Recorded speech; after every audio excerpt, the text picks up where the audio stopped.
thing I tell women in general, and especially younger women, is to not allow men to bait you into a debate or fruitless conversation. A lot of them are doing this because they want to challenge your way of thinking because it doesn't allow them to get what they want. There was a guy that I used to know growing up, and I remember I shared something on Facebook a long time ago because at the time there was a popular conversation about whether or not a woman needs to get up at 3 o'clock in the morning and make her man a sandwich. You can imagine who started that.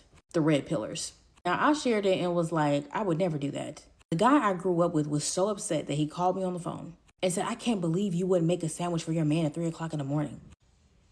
And I said, no, I would not. Matter of fact, the man I married would never wake me up at 3 o'clock in the morning to make him a sandwich, especially if he's able-bodied and has his own hands. And he's like, no, if he paying bills and he taking care of you, the least you could do is get up at 3 o'clock in the morning and make him a sandwich. And I just looked at him with disgust. I'm here to tell you right now, we don't care. Let me tell you. We don't care. So basically all she is saying is don't allow a man to challenge your worldview. Don't allow any man or any pygmisha challenge your worldview. And it's like you just have to ask, ma'am, then how do you expect us to grow if our ideas can't even be challenged? How are you just going to be able to just walk through life doing the wrong thing, thinking it's right and expecting good results? Because then when somebody sit here and shatters your worldview, then you're going to be thinking somebody did you wrong, which this is a woman, you know, once again, we just off the strength of the video alone, we already know this woman is one of your pro-black feminists who just loves to be a victim, right? But once again, she is saying that you don't allow men to get you into fruitless or whatever conversations that doesn't get you anywhere, right? But even though it's the women who are the reasons we even have these conversations and it gets us somewhere, right? The fact that you were having the conversation, the fact that you made the video that you just made literally just sparked up a conversation right now. It literally just sparked up a conversation, and it's not a conversation that you would like, because once again, it just proves to men as to why we don't want to date, or as to why we should not marry a lot of women here in America. A lot of your men are opting out of marriage because you have women who are like this. Understand, people, this is a teacher. This is a teacher, and this is what she's saying. This is a teacher, and this is what she's saying. And people, these are the same women. Understand, these are the same women, the same sisters who will sit here and say black men don't protect black women, all while sitting here saying, well, we don't need to listen to these guys. We shouldn't have to listen to these guys. You want our protection, right? But you don't want to listen to us. Doesn't make any sense. And you should want your worldview challenged by somebody smarter than you, right? Because all it's going to do is just make you think about certain things in different lights.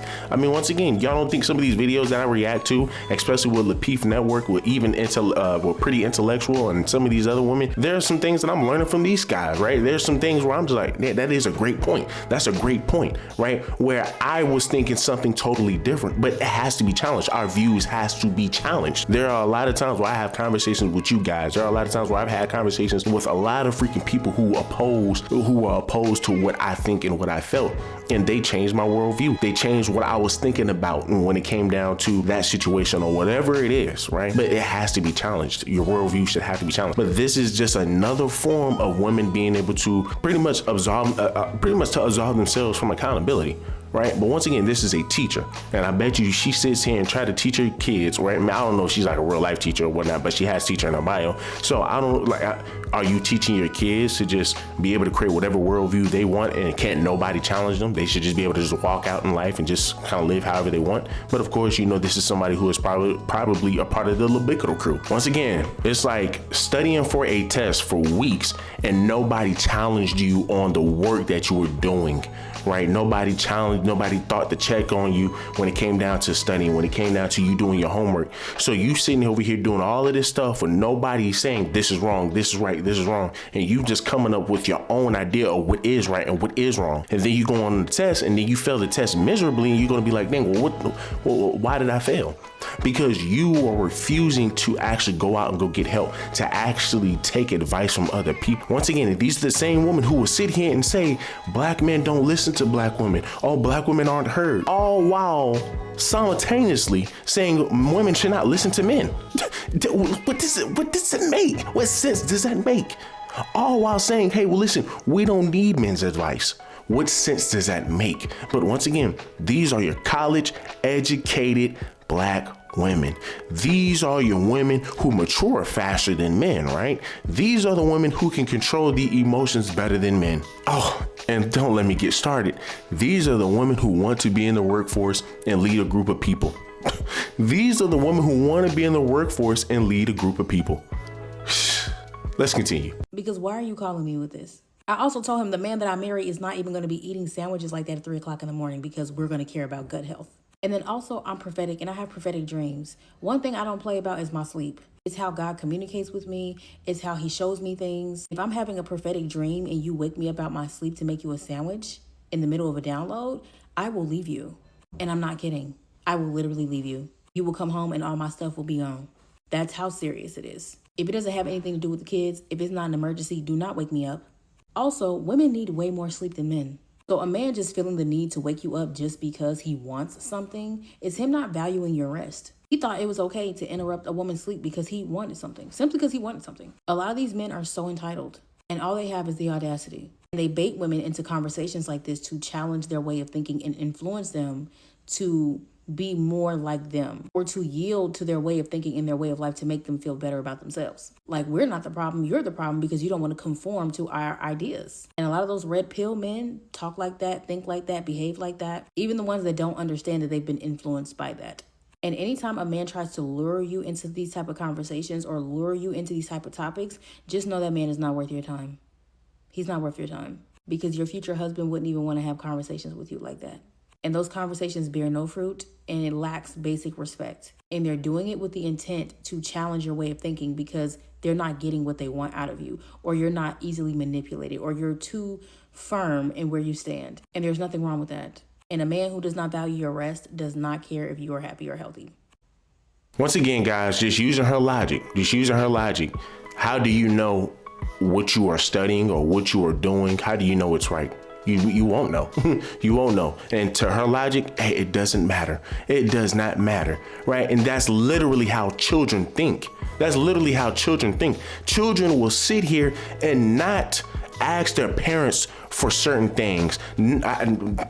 Hell, they won't even go out. They will try to make sure, they will literally go out the way to make sure their parent don't know what they're trying to freaking do, because they understand the second they ask their parents, the second they bring it up to their parents are going to challenge it, and it is a strong possibility that the parents are going to correct it.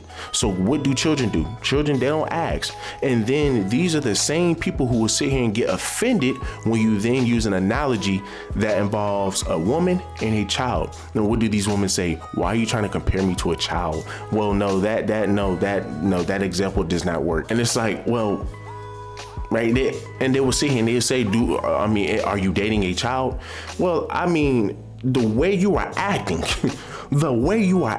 you would think, man, you're dealing with a grown woman with a 3-year-old mindset. And all she did was just prove why men look at women the way that we do today. Once again, I'm assuming you wouldn't want no man to sit here and try to correct whatever rhetoric you just had. This is ridiculous.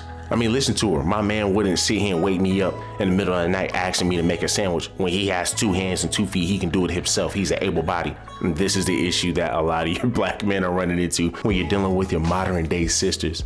Your sisters will sort up and down. They deserve princess treatment. They deserve everything in the world. But yet this is how they respond to the men that are taking care of them. Make it make sense. Mindsets like her is a reason why a lot of your women face loneliness, face single motherhood. This is a reason why they are the face of single motherhood, because they literally have these type of mindsets and they think men are going to sit here and accept that crap. And this is why you got to ask, women like this. Well, this is why, once again, challenge the worldview. Well, ma'am, if this is how you feel, right? I'm assuming that you expect me as a man to sit here and put my life on the line. All it takes is one bullet and I'm out, just to protect you, and just for you to then go around here and go still spew the same rhetoric and not even, extend my legacy. That's sick. That is freaking sick. You expect the man to pay all the bills. You expect the man to pay for pay for all the outings. You expect the man to pay for all of this stuff. And when he just asks you to just make a simple sandwich in the morning, then all of a sudden it becomes an issue. Once again, guys, even the twos, right? I don't even think she's a two, right? But even the twos feel entitled. right? They feel that they deserve something when they don't. And then you're saying that, hey, well, listen, I don't need you waking me up, because my dreams, that's a time that I'm connecting with God. That's a time I'm talking to God. But half the time, man, you're sitting over here dreaming about just a blank space, just literally a black blank space. Right. And then on top of that, if we're talking about God, did God tell you at any time in your dreams that, hey, ma'am, what you are doing is unbecoming of a black woman?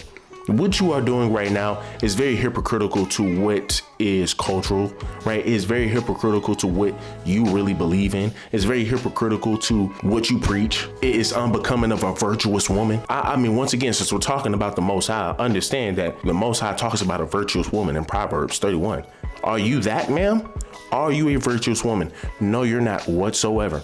So and once again, these are the same women that jump on TikTok and then try to make it seem as if men are the issues. Make it make sense. But when you look at this video, guys, look at this video right here, and y'all will then understand, right? I mean, y'all should already understand the type of woman she is now. But once you look at this video, you will then start to get a better picture of who this woman is, right? And how off base she is. So I was just having a conversation with somebody, and we were talking about how men can have like anywhere between like 8 to 18 children. And we began to discuss men who didn't start off that way, and then somehow something in them got activated, and all of a sudden, before you know it, they had 12 kids. And with the men that I knew personally, it always started after the second family failed. So they may have had like one family with the one woman for a long time, and then that didn't work out, and then they created another family with someone else, and then after that didn't work out, they kind of just stopped caring and just started popping out kids all over the place. We also see this with people like Nick Cannon, where Nick Cannon had children with Mariah Carey, and then he had his second child's mother, and then after that he just started popping out kids all over the place. We also see this with people like Cam Newton, where he started off with one woman, and then he had another woman, and after that it was kind of just like popping them out all over the place, constantly creating broken homes. And I believe that men and women who do this out of some type of trauma response. I believe people underestimate how devastating it is to lose a family that you created, regardless if you are married or not, or to fail at keeping your family together. So it's one thing for your family to like not work out. It's a whole other thing for your family to not work out because you failed as a man. Like you weren't faithful. You couldn't be the man that you needed to be to keep your family together. And you lose this situation you created to glorify yourself in some cases, because a lot of men create families because they want people to worship them, not because they actually value family. And I also believe some men and women want to create what they never had. And once they cannot have that, or they realize like they keep messing it up, they stop caring and they start going around trying to punish everybody. Like, I'm just going to keep creating broken homes because I'm broken. I'm going to keep messing up this family because I'm messed up. And they're constantly reproducing out of trauma. We also saw this with Nick Cannon, where Nick Cannon didn't start hyperproducing until after he discovered that he had lupus. Like, he evidently was going through some things when this started, and therefore creating a lot of his children out of trauma, having all these children's mothers out of trauma. But there is something that happens after the second family fails, after the second situation does not go their way, or it just doesn't end well, that they just stop caring. Like something in them is activated and they kind of just stop caring. Then comes the third, the fourth. It just becomes easier for them to create more broken homes. And a lot of stories I've heard from other women and also from men, a lot of them just keep trying to create a family until they find one that they like. They treat a lot of these families, they create like dressing rooms. Like, okay, let me try this out for a bit. Oh, don't like this one, I'm gonna create another one. And I'm gonna keep doing it till I can't do it no more, or till I find a woman I actually want to marry, or until I get too old and I can't keep doing this, and so I'm just gonna settle down with the last person. But there is something that happens to men and women after the second family fails, where they become very hyper productive. Now, some people can be addicted to being pregnant. Some people can be addicted to giving women children. I think it's beyond people just not having self-control. I think it's beyond people just having too much time on their hands. I believe this is a legitimate trauma response. And I also believe for some men, it's really just punishing women. Like, I'm going to punish you. I'm going to intentionally find women to give babies to and bounce. I ain't have no daddy, so you don't get a daddy. And for some women, they keep trying to recreate families because they want love. And they keep trying to do the same thing and get the same outcome each time. Like, they create the baby, the relationship falls apart, they're devastated, and then they go find another man. They fall in love with that man, they have a baby, the relationship falls apart, they're devastated. And they just keep doing it over and over and over and over again until they find a man that will marry them, or until something sticks, or until they just get flat out tired. But I'm telling y'all, it's something after the second family, after the second situation fails, something just breaks. Man, if you don't sit your goddamn uncle ass pistol grip chin down somewhere. Grip chin ass. So I gotta ask her, are you gonna finish talking about Cam Newton, where he's married, right? Where he literally is married? Are you gonna talk about NBA YoungBoy, who has an STD, who's gotten women knocked up left and right, and still managed to get married? You wanna bring up Nick Cannon? Understand, people, Nick Cannon is still choosing to not be married, and women are still choosing to still take his seed because they are here for the money. They could care less about the kids. But then you have these type of women who will, instead of directing all the attention on the women who are allowing these men to shoot the club up, they just only going to want to sit here and try to push false narratives and lie on men that, once again, it doesn't make any sense. It doesn't make any sense. And as I stated before, here's the thing, right? We just talked about two guys who have a bunch of kids, right? And they are married. And then you have, once again, Nick Cannon, who could be married tomorrow if he truly wanted to be. If he really wanted to go ahead and knock up another woman and get married, he could do that. If he wanted to go ahead and get married to one of his baby mamas, he could do that. But you want to know a female counterpart who can't do the same thing that they're doing, and she might have the same amount of accomplishments that some of these artists do? Summer Walker. Look at how many kids she got. Look at how many baby daddies she got. And look at how many men ran through her. So much so that she doesn't sit here and say that, well, you know what? It's my actions. She would just say, hey, it is what it is. Even your mama get ran through. So, hey, and all she does is deflect because she understands that her value is shot. Ain't nobody want to take a woman who has multiple kids by multiple men seriously. That's just a fact. And this is why we have the conversations that we have today, right? So, ma'am, you can talk about the red pill as much as you want, but you are the reason, and among other sisters, you're pretty much the reason as to why red pill exists and why the manosphere exists. So thank you for the content. Do me a huge favor, leave me a like, leave me a comment, subscribe to the channel. To the next one.